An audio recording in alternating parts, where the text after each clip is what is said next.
Gawin ako dito. And dito na tayo nag-shave mga vags. Okay lang naman siguro, di ba? At ayan, check natin yung area dito. Kung okay siya.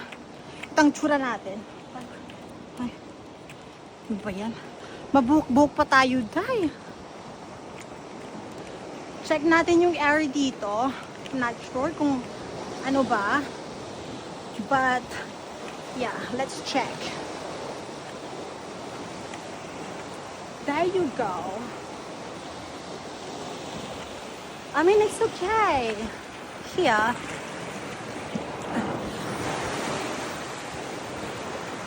Yeah, you can swim here. You can put your things here. You can swim here.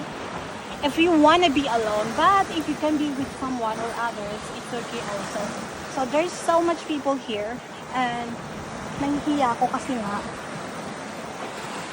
Tranene tayo, di ba? So walang nakakaalam.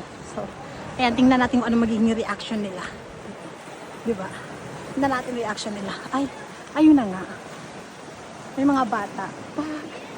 So, ayun. Ayun sila.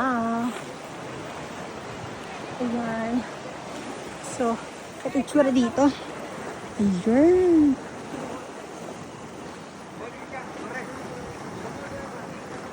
So, ito ang ngayon ang itsura sa weekend natin mga bakla. So, ayun, mag-take na lang tayo ng photos. Adios!